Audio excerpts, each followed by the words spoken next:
In '89, Carlson was opening their first new branded hotel, Country Inns and Suites. And that's where I fell in love. Carlson was building a hotel that I thought for once looked like a place you'd want to sleep.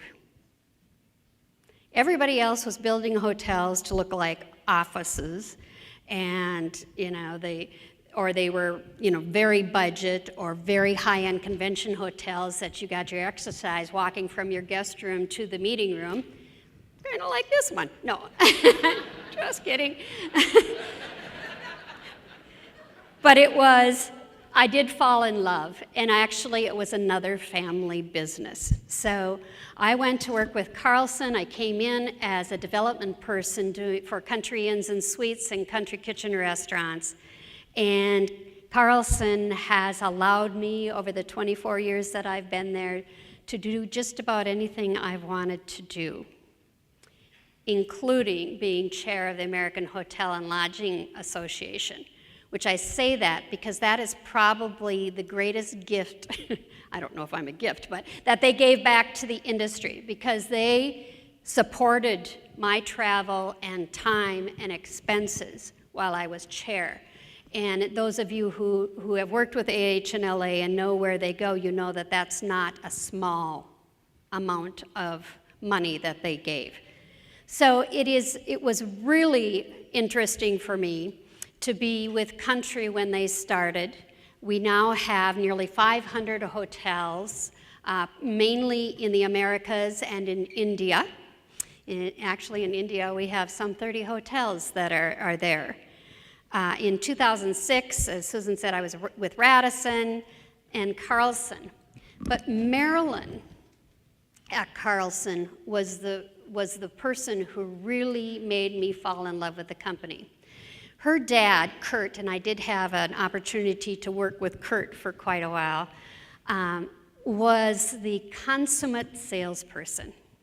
He literally, I think, rode up and down in the elevator all day long just to ask people what they sold for him lately. And that was his favorite question. He was a chauvinist. He was an entrepreneur, but he ran companies that made money. Every single one of Kurt's companies that he had set up, if you didn't cash flow in 3 years, the company was gone. He closed it down. So he was a very, very intelligent business person. He didn't allow Marilyn to work within the company. Marilyn had to stay home with her children, like women should. And it wasn't until Marilyn chaired the Super Bowl committee that brought the Super Bowl to Minneapolis. She brought Special Olympics to Minneapolis, that he finally started seeing that she was a business person, and she would bring a lot of goodwill into the company. And when Marilyn came in, she did turn the company on its head. She worked hard to make Carlson the best place for women to work. She worked hard to identify with our global constituents. Marilyn was trained in France. Her college education was with Smith. She was one of the first women stockbrokers, and a little side story on that, the stock brokerage company made her sign her name MCN because no one would take stock advice from a woman. And Marilyn was the one who grew the company exponentially in the 10 years that she was the CEO. Marilyn also started within Carlson a group that was called the Carlson Women Executives, but it was a networking that she drew from because she was on the president's council, the President Bush I, council for women in business. And so she had all of these connections with all of these women. And so we had this wonderful networking exposure to women business people around the country. She was the one that inspired me to take a look at our industry. Now, I don't have to tell you the importance of women in the hospitality industry, because women make up 60% of hospitality workers, and 63% of the students in your classes are women. But the irony is, we don't have a lot of women role models standing up and saying, you can be an executive. You can be a general manager. And yes, we had them in human resources, and we slotted them into positions that we thought were typical for women. But we didn't have in this industry a good role model, a mentoring program for women. So I'm going to go back. So I'm supposed to hit the red button to go back one. No. Okay, thank you. If I say it out loud, somebody back there does what do I need them to do. Hey, way to go, guys. Women in this business, and remember, I started out in construction and then went into development, which aren't really typical places for women. So I was pretty used to being a pioneer. But I have to tell you, when I would go to the investment conferences like Alice or NYU, you would be in with a sea of suits, I called them. And it was rather intimidating.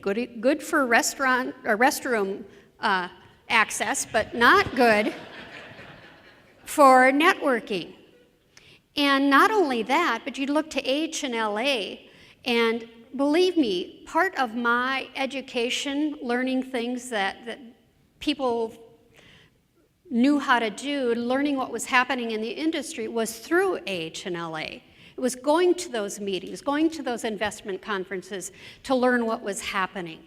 So it was really intimidating when you never saw many women at those meetings. And so in about 10 years ago, I asked Joe McInerney if we could set up a women's council in ICHRIE. It took about 2 years for me to convince Joe that that was a good idea. But ICHRIE also has a problem of the good old boys club. And I told him that. He didn't like to hear it, but I said, Joe, if you're going to get new blood into this association, you need to open up the dang doors.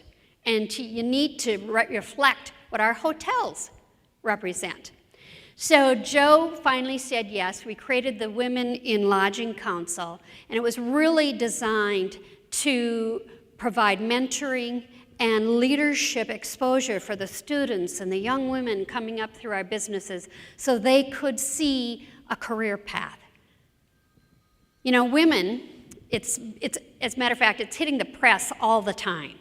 And I just pulled this off of Little Pink Book. I'm almost embarrassed to say that I have that, but it is a website for women executives. And it was talking about 4 internal barriers holding women back. Erin Wolf, who is the partner at Sweet Track, anybody know Erin? She might be here, so I'm going to give her credit for this. She talked about the imposter syndrome. And this is so true, and I just said it. The success that we have in our career, women consider that to be luck. And when I look back at my career, I say, people always assumed I could do more than I personally thought I could do.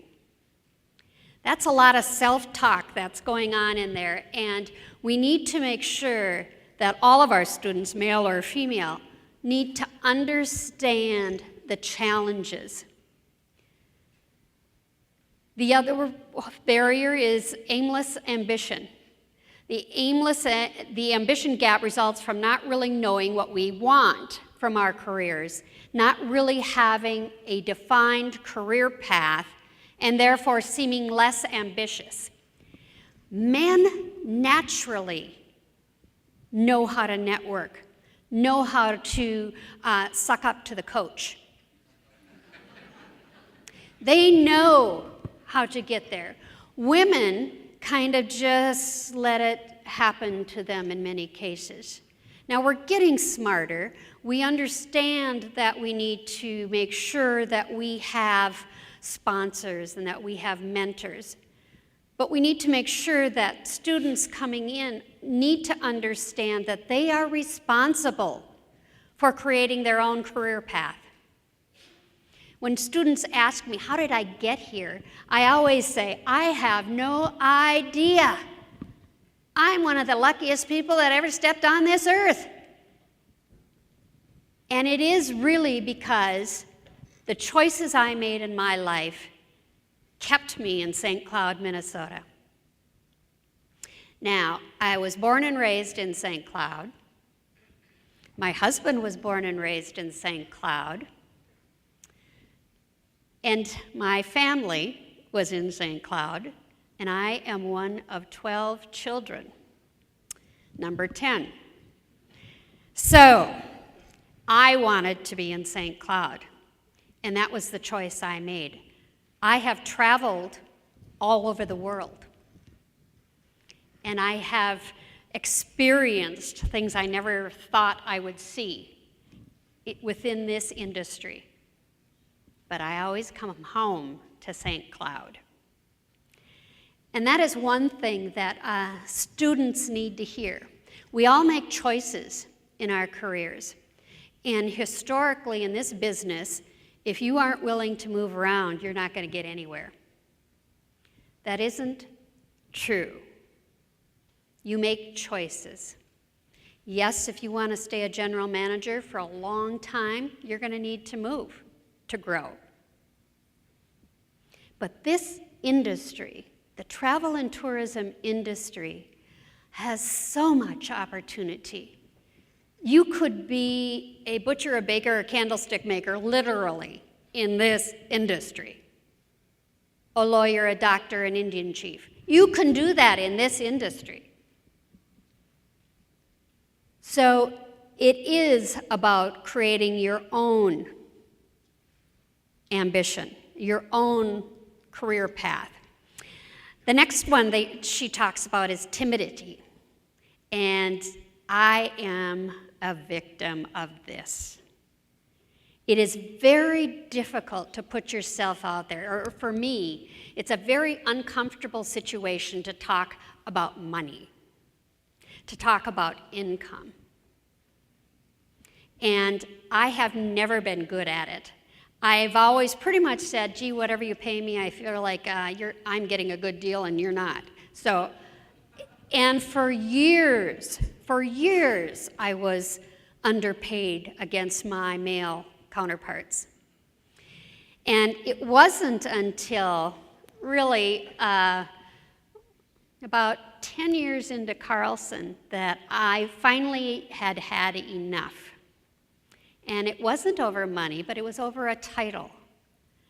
They gave a title to a male counterpart who was hired after I was, who has far less experience, and I was supposed to train.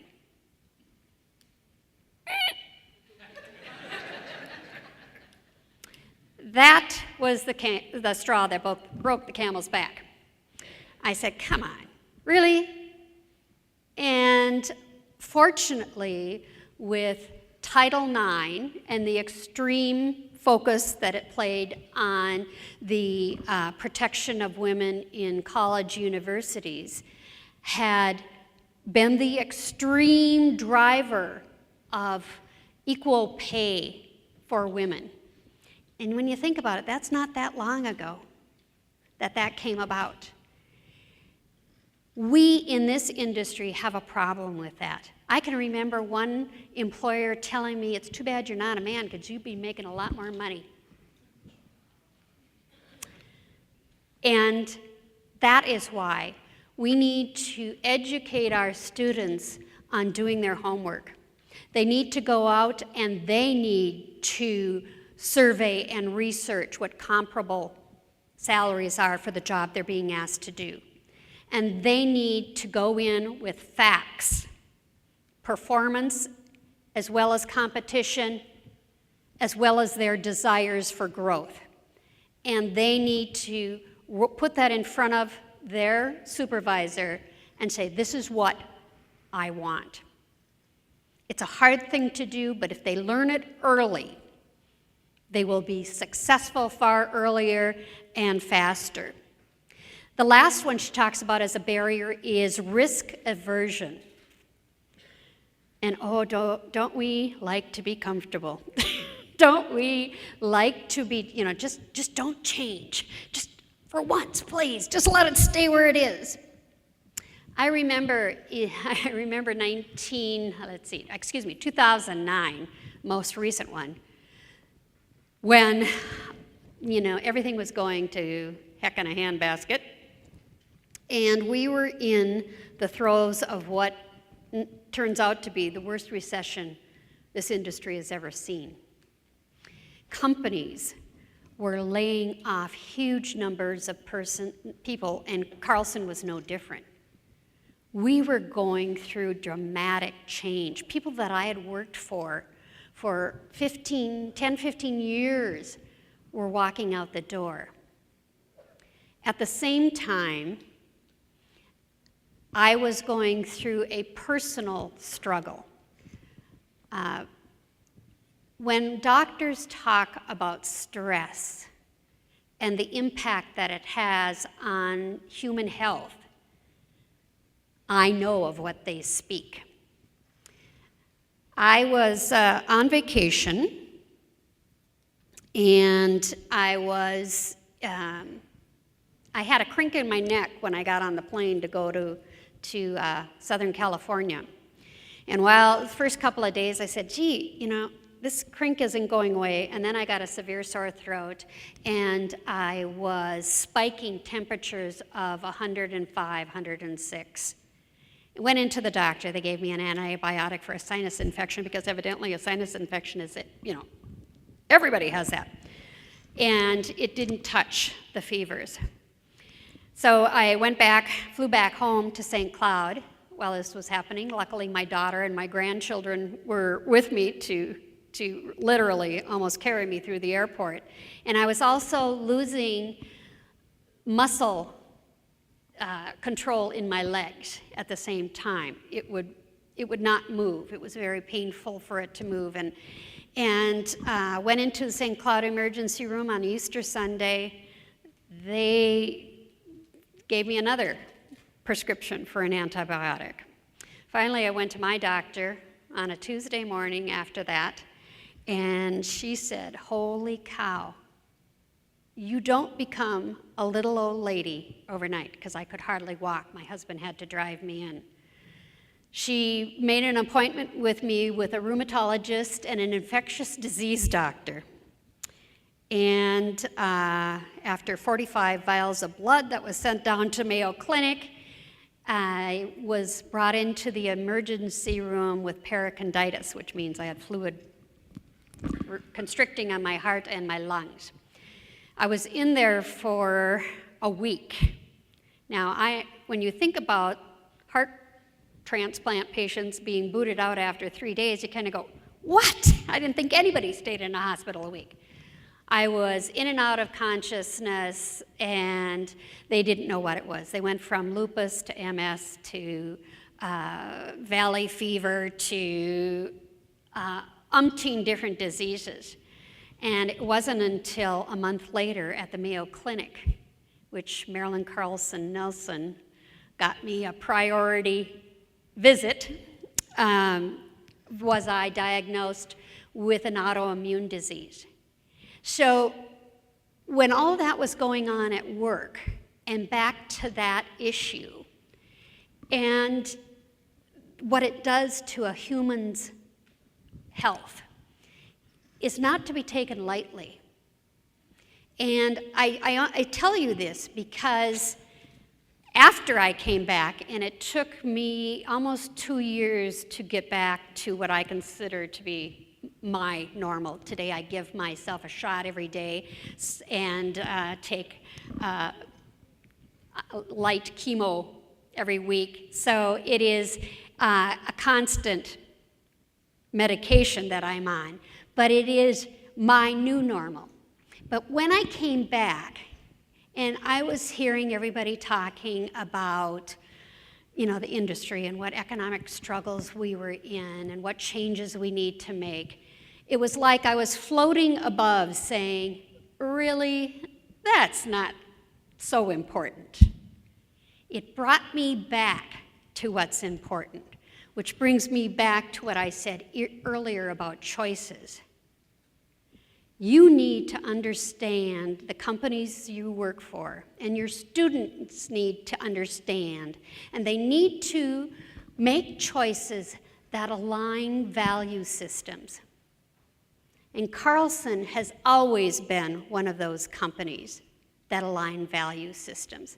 But I have to tell you, there were 3-4 years in 2009 on that I said, I question whether I should continue. Well, luckily, a year ago this summer, the Carlson Board of Directors appointed Trudy Raudio CEO. Now, Trudy is also a Minnesotan. She was our CFO. She worked for Carlson for over 15 years. But between Trudy and Marilyn Carlson Nelson, I had somebody who kept the needle at true north, who kept me grounded, who kept me aligned with my values and the companies, and they meshed. And that is critical for an employer today. When we hear about all of the corporate espionage, the criminal acts that take advantage of people and their incomes, it is critical for employees today to make sure that their companies are aligned with their value systems. And I put that backwards because it is true. It is employees that reflect a corporate organization. It comes from the top. It is designed from them, but it is the employees that reflect a corporate organization.